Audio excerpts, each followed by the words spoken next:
लगाना चाहे तो शुरुआत कैसे और किस महीने में करना चाहिए उसकी? देखिए, किसान अगर बाग लगाना चाहते हैं तो सबसे पहले तो मई के महीने में गड्ढा खोदें। और गड्ढा खोदते समय ये ध्यान करें 3x3 का गड्ढा खोदें, 1 मीटर की गहराई 1 मीटर की चौड़ाई, 3x3x3। और उसमें खोदते समय ये ध्यान करें।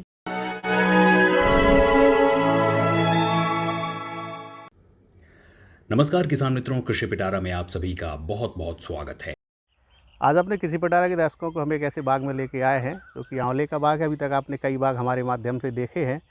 तो आज जिस बाग के बारे में बात करना चाहते हैं, यह बाग 1 दशक पुराना है और इस बाग को जिसने लगाया था वह जागरूक किसान हमारे साथ हैं।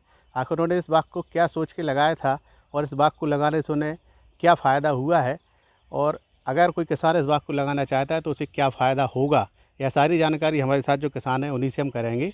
भाई साहब, क्या नाम है? मेरा नाम जयप्रकाश शर्मा है। जयप्रकाश शर्मा जी कहाँ से हैं? भदरवारा मऊरानीपुर से। जी, अच्छा, आपने यहाँ पे आंवले का बाग लगा रखा है, लगभग कितने बीघा में है? ये लगभग 6 बीघा 2 एकड़ में। 2 एकड़ में। सबसे पहला सवाल, आपने क्या सोच के बागवानी शुरू की थी आज से 10 साल पहले?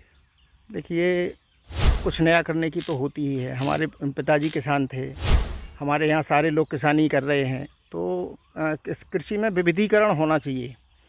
ऐसा नहीं है कि कभी पता चला कि मूंगफली की फसल नहीं हुई, कभी ये फसल नहीं हुई, तो एक ऑप्शन बाग का भी होना चाहिए। बाग हमने लगाया, मान लो इतने 10 साल हो गए, और 10 साल में हमारे बाग से जो हमें प्रॉफिट मिलता है वो साधारण खेती से नहीं मिलता जी। तो आज हमें लगता है कि हमारा फैसला सही था। जी जी।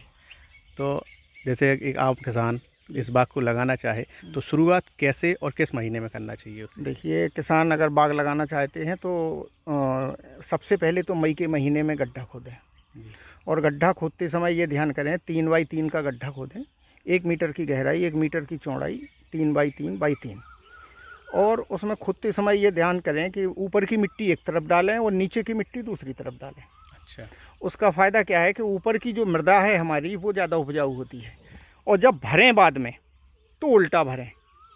ठीक, पहले ऊपर वाली डाली जाए, ऊपर वाली डालें और फिर नीचे वाली ऊपर करें, ताकि जड़ें जब नीचे जाएं तो जो हमने अच्छी मृदा वाली मिट्टी थी वो हमारी उसमें जाए।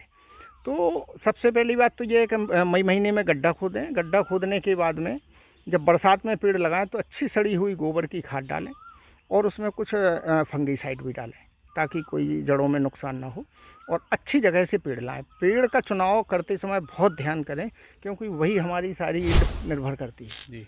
तो कहीं ऐसी चीज़ जगह पर विश्वास ना करें। अगर जैसे आंवले का बाग लगाना है तो आंवले के बाग के लिए तो हमने सबसे बढ़िया ये सोचा है कि आप देसी पेड़ लगाएं, देसी आंवले का पेड़ लगाएं। जी।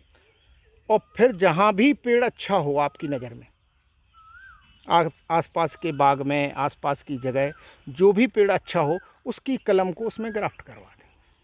आपको पता तो है कि हमारी ईल्ड क्या आने वाली है, हमारे पौधे में फल कैसा लगेगा, तभी तो पता चलेगा। अब आप वहाँ से कलम लाए, और कलम लाने के बाद में जब आपने 5 साल बाद उसमें फलत आई हो, वो छोटे छोटे आंवले निकले या कहीं वैरायटी ख़राब निकली, आपकी तो मेहनत बेकार हो गई। सही है। तो सबसे बढ़िया तरीका ये है कि आप देसी पौधे लगाएं, और देसी पौधे लगाने के बाद में उसमें अपने मनमाफिक पौधे को उसमें ग्राफ्ट करा दें। तो इसको लगाने का एक मोटा मोटा खर्चा क्या आ सकता है किसान के सामने? किसान के सामने कुछ नहीं, मेरे ख्याल से 10 रुपये पौधा के लगभग आ जाता है देसी पौधा। कम से कम पौधे का चुनाव करते समय ये देखें कि उसकी मोटाई लगभग पेंसिल के आकार से कम ना हो। ठीक है, और अच्छा पौधा हो, और अच्छा पौधे के बाद में फिर जो कुशल आदमी हो उससे उसकी जो है ग्राफ्टिंग करा दें। और ग्राफ्टिंग कराने के बाद में तो उसमें फलत तो दूसरी तीसरी साल से आ जाएगी, लेकिन पूरी ईल्ड आने में कम से कम 6-7 साल 8 साल का। यानी अब तो आपका बगीचा भरपूर फल देता है। हाँ, अब तो खूब बढ़िया, आपके सामने है, देखिए सामने। आपने जो पेड़ों के बीच में दूरी रखी है बहुत ज़्यादा है। नहीं, ज़्यादा ये नहीं क्या है, मायने कम है। रखती है? अच्छा, कम है अभी। हाँ, एक्चुअली हमने 20x20 पे पौधे लगाए हैं, लेकिन मैं किसान भाइयों से कहना चाहूँगा कि अगर वो पौधे की दूरी 25 फुट से कम ना रखें। अब आप देखो, ये इधर देखो तो दोनों पौधे मिल गए आपस में। हाँ, झाड़ मिल चुका है। इनके बीच में गैप होना चाहिए, रोशनी आने के लिए जगह होनी चाहिए। तो 25 फुट से कम पे ना लगाएं। तो ऐसे किसानों से क्या कहेंगे जो आज भी परंपरागत खेती पर ही निर्भर हैं, उन्हें सिर्फ रबी और खरीफ की फसलें दिखाई देती हैं, बागबानी की तरफ गौर नहीं करती है? भाई साहब, मैं आपको बता दूं, बाग आपके सामने है, मैं कुछ इसमें नहीं करता और लगभग 75,000 का एकड़ ये मेरा बाग देता है। 75,000 एकड़? एकड़ 2 एकड़ है। 2 एकड़ है तो 1.5 लाख रुपए ये हमें बिना कुछ किए हुए देता है, जिसमें हमें ना DAP डालना, ना यूरिया डालना, ना कुछ करना। अब बताइए इससे अच्छा क्या है? इससे अच्छा क्या है? और एक हमारी सेफ साइड है जहाँ हमें कुछ नहीं करना और हमें 1.5 लाख रुपए अलग से मिलना है। इतनी खेती में तो हम सारा कुछ करते हैं, उसके बाद में हमें ये पता नहीं होता कि हमें मिलना क्या है। प्राकृतिक आपदा का भी नुकसान हो जाता है। उसका भी होता है, हम कभी पता चला बारिश नहीं हुई, इसमें बारिश ना हो तो कोई फ़र्क नहीं, इसमें अगर ज़्यादा बारिश हो जाए तब भी कोई फ़र्क नहीं।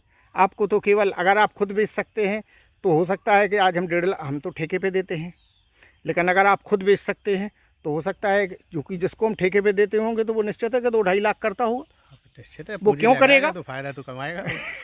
साल भर जो मेहनत करेगा, हमारे यहाँ 3 महीने वो जो पड़ा रहेगा तो वो ऐसे तो पड़ा नहीं रहेगा।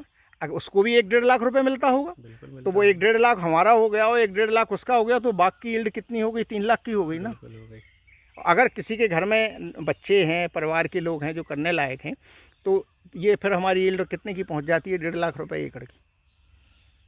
तो बुरा क्या है? बिल्कुल कुछ बुरा नहीं है। फिलहाल आपके हिसाब से बताया जा रहा है बहुत फ़ायदेमंद है बागबानी। हाँ, इसकी अगर की जाए तो। और अगर इसमें एक चाहें कि अगर आप चाहें तो थोड़ी और मेहनत कर लें जी, किस तरह की? इस तरह की मेहनत कर लें तो जो आज 3 लाख रुपए वो 5 लाख हो सकते हैं। कैसे? वो ऐसे हो सकते हैं कि आप आंवले को कच्चा ना बेचें। अच्छा। आंवले को आप उबालें और कली बनाएं, आंवले की कली बनाएं और उसको सुखा लें।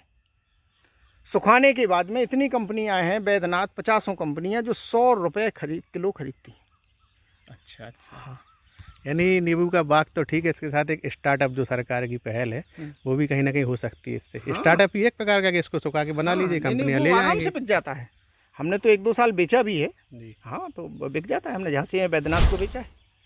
तो ये बाग जो 10 साल से लगा है ये कितने समय तक आपके साथ रह सकता है? मुझे तो लगता है जैसे मैं आज 62 साल का हूँ, तो जब तक हम हैं तब तक तो है ही। तो यानी लगभग 40-50 साल एक बाग देगा? 50 साल। क्योंकि अभी एक पेड़ वहाँ खड़ा है जिस जो हमारे दादाजी ने लगाया था, आंवले का पेड़ है और हमारे दादाजी ने लगाया था, तो उसको लगभग करीब हमारे दादाजी को 100-125 साल हो गए। 100 साल 125 साल का पेड़ अभी है और फलत देता है खूब। बहुत बढ़िया। तो अगर हम कितना भी माने, हाँ, तो 50 साल नॉर्मल है। नॉर्मल है। ठीक। तो ये हमारे साथ एक किसान है पंडित जी, जो बता रहे हैं कहीं ना कहीं 6 बीघा यानी 2 एकड़ की फसल है वो दे के जा रही है, जो किसी भी हालत में रबी या खरीफ की फसल किसी किसान को नहीं दे सकती है। और अगर किसान भाई बागबानी करते हैं तो कहीं ना कहीं उन्हें मोटा मुनाफा हो सकता है। इसी तरह की खबरों के लिए बने रहें हमारे साथ। तो किसान मित्रों, ये था आज का कृषि पिटारा। हमें उम्मीद है कि ये कार्यक्रम आपको काफ़ी पसंद आया होगा। अगर आप हमारे चैनल पर नए हैं तो हमारे चैनल को सब्सक्राइब भी करें। अगर आपको ये वीडियो पसंद आई है तो इसे लाइक और शेयर भी करें। किसान मित्रों, आपका बहुत बहुत धन्यवाद।